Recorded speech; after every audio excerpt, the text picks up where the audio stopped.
حضرت ابو سعد بن معلہ رضی اللہ تعالیٰ عنہ سے روایت ہے، رسول اللہ صلی اللہ علیہ وآلہ وسلم نے مجھ سے فرمایا، کیا میں مسجد سے نکلنے سے پہلے تجھ کو قرآن مجید کی سب سے بڑی سورت نہ سکھا دوں؟ اس کے بعد جب نبی صلی اللہ علیہ وآلہ وسلم مسجد سے باہر تشریف لے جانے لگے تو میں نے آپ کو یاد دہانی کرائی۔ آپ صلی اللہ علیہ وآلہ وسلم نے فرمایا، الحمدللہ رب العالمین۔ یہی سب مثانی 7 بار دہرائی جانے والی آیات ہیں اور یہی قرآن عظیم ہے جو مجھے دیا گیا ہے۔ سنن ابن ماجہ حدیث نمبر 3785۔ حضرت ابو ہریرہ رضی اللہ تعالیٰ عنہ سے روایت ہے، نبی صلی اللہ علیہ وآلہ وسلم نے فرمایا، قرآن مجید میں ایک سورت ہے جس کی 30 آیتیں ہیں، اس نے اپنے پڑھنے والے کی شفاعت کی حتیٰ کہ اس کی مغفرت ہو گئی۔ وہ سورت ہے تبارک الذی بیدہ الملک۔ سنن ابن ماجہ حدیث نمبر 3786۔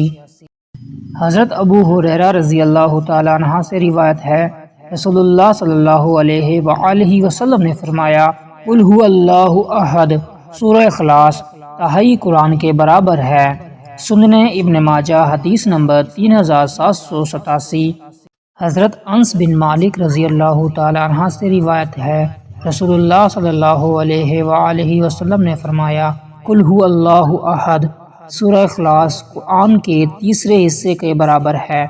سنن ابن ماجہ حدیث نمبر 3788۔ حضرت ابو مسعود انصاری رضی اللہ تعالیٰ عنہ سے روایت ہے، رسول اللہ صلی اللہ علیہ وآلہ وسلم نے فرمایا، اللہ احد الواحد الصمد، تہائی قرآن کے برابر ہے۔ سنن ابن ماجہ حدیث نمبر 3789۔ حضرت ابو درداء رضی اللہ تعالیٰ عنہ سے روایت ہے، نبی صلی اللہ علیہ وآلہ وسلم نے فرمایا، کیا میں تمہیں ایسا عمل نہ بتاؤں جو تمہارے عمل میں سب سے بہتر، تمہارے بادشاہ اللہ تعالیٰ کو سب سے زیادہ پسند، تمہارے درجات کو سب سے زیادہ بلند کرنے والا، اور تمہارے لیے سونا اور چاندی اللہ کی راہ میں دینے سے بہتر، اور اس بات سے بھی بہتر ہے کہ تم اپنے دشمن کا مقابلہ کرو اور ان کی گردنیں کاٹو اور وہ تمہاری گردنیں کاٹیں؟ صحابہ نے کہا، اللہ کے رسول وہ کیا ہے؟ آپ نے فرمایا، اللہ کا ذکر۔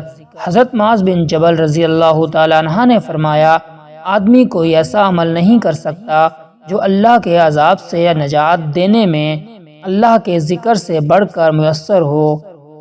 سنن ابن ماجہ حدیث نمبر 3790۔